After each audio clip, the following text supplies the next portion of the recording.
Si quelqu'un vous offrait de placer la marque de la bête sur votre corps, l'accepteriez-vous? La plupart des gens diraient non.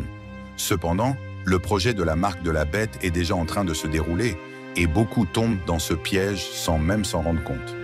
Faites-vous partie de cela ou êtes-vous suffisamment alerte pour reconnaître les signes que cela se passe déjà? Dans la vidéo d'aujourd'hui, je veux vous donner un avertissement très sérieux sur ce sujet qui ne peut être ignoré. Les signes sont partout et chacun doit rester vigilant pour éviter d'être pris au dépourvu. Si vous voulez découvrir ces signes, je vous invite à regarder cette vidéo jusqu'à la fin. Mais d'abord, veuillez vous abonner à la chaîne en cliquant sur le bouton « S'abonner » sous la vidéo. Ensuite, cliquez sur la cloche et sélectionnez « Tout » pour recevoir les notifications des vidéos à venir. Rejoignez-moi pour apprendre à reconnaître les signes que la marque de la bête se manifeste déjà parmi nous. Tout d'abord, nous devons réfléchir à la différence entre les informations que le monde nous transmet, que ce soit via Internet ou la télévision, et les vérités que la parole de Dieu révèle. Le grand problème survient lorsque les gens ne recherchent la connaissance que par ces moyens de communication, en ignorant la sagesse contenue dans la Bible. En conséquence, beaucoup sont trompés, tombant dans des pièges sans se rendre compte qu'ils sont sur le mauvais chemin. Contrairement à ce que beaucoup pensent, la Bible est plus actuelle que n'importe quelle nouvelle récente, car lorsque nous regardons le livre de l'Apocalypse, nous pouvons voir que bon nombre des choses qui nous entourent ont déjà été prophétisées. Malheureusement, beaucoup n'y prêtent pas l'attention nécessaire.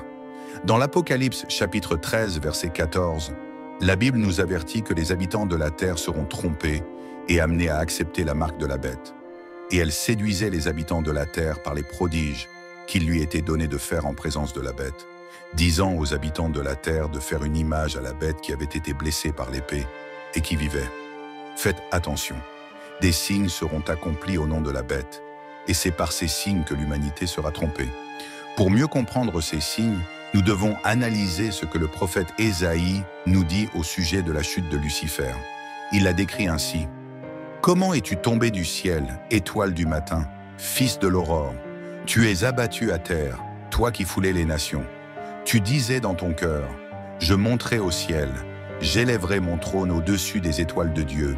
Je m'assiérai sur la montagne de l'assemblée, à l'extrémité du septentrion. Je monterai sur les hauteurs des nues, je serai semblable au Très-Haut. » Ésaïe chapitre 14, versets 12 à 14. Ces paroles de Lucifer ont déclenché une rébellion dans le ciel, mais il n'avait ni le pouvoir ni l'autorité pour usurper la place de Dieu. Avec lui, d'autres anges se sont rebellés et ont été chassés du ciel. La Bible relate cela dans l'Apocalypse chapitre 12, versets 7 à 9. Et il y eut un combat dans le ciel. Michel et ses anges combattirent contre le dragon. Et le dragon et ses anges combattirent, mais ils ne furent pas les plus forts, et leur place ne fut plus trouvée dans le ciel. Et il fut précipité, le grand dragon, le serpent ancien, appelé le diable et Satan, celui qui séduit toute la terre. Il fut précipité sur la terre, et ses anges furent précipités avec lui. L'orgueil qui remplissait le cœur de Lucifer l'a conduit à se rebeller contre Dieu, car il désirait être adoré et exalté comme le Créateur. Cette chute est le premier point crucial pour que nous comprenions notre discussion. Le deuxième point est la tentation de Jésus dans le désert, où Satan a utilisé toutes ses stratégies pour essayer de faire pécher Jésus. La Bible rapporte que l'ennemi a tenté Jésus dans 3 domaines, les mêmes dans lesquels il continue de tenter l'humanité aujourd'hui. Satan a essayé de tromper Jésus en lui demandant de transformer une pierre en pain pour satisfaire sa faim. Il a emmené Jésus au sommet du temple et l'a défié de sauter pour voir si Dieu enverrait des anges pour le protéger. Satan a offert à Jésus tous les royaumes du monde en échange de l'adoration. Cette dernière tentation est fondamentale pour comprendre la question de la marque de la bête. La Bible dit dans Luc chapitre 4, versets 5 à 8, « Le diable, l'ayant élevé, lui montra en un instant tous les royaumes de la terre, et lui dit, « Je te donnerai toute cette puissance et la gloire de ces royaumes, car elle m'a été donnée, et je la donne à qui je veux. Si donc tu te prosternes devant moi, elle sera toute à toi. » Jésus lui répondit, « Il est écrit, tu adoreras le Seigneur ton Dieu, et tu le serviras lui seul. » L'intention de Satan en demandant l'adoration de Jésus était claire. Il voulait l'adoration qui était due uniquement à Dieu. C'est la vraie raison de la chute de Lucifer. Vous vous demandez peut-être, Mais quel est le rapport avec la marque de la bête? La réponse se trouve dans l'Apocalypse chapitre 13, versets 15 à 17. Il lui fut donné d'animer l'image de la bête, afin que l'image de la bête parle et qu'elle fasse que tous ceux qui n'adoreraient pas l'image de la bête soient tués. Elle fit que tous, petits et grands, riches et pauvres, libres et esclaves, reçoivent une marque sur leur main droite ou sur leur front, et que personne ne puisse acheter ni vendre sans avoir la marque, le nom de la bête ou le nombre de son nom.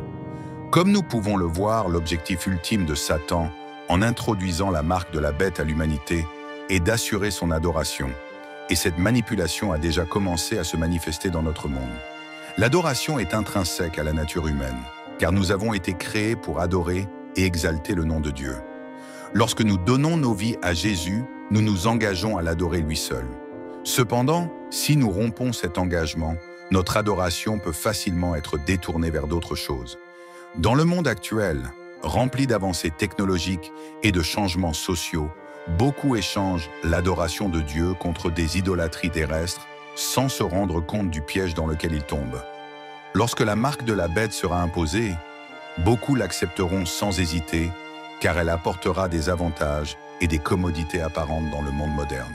Cependant, ces illusions ne serviront qu'à tromper et à égarer les gens, les amenant à exalter le nom de Satan.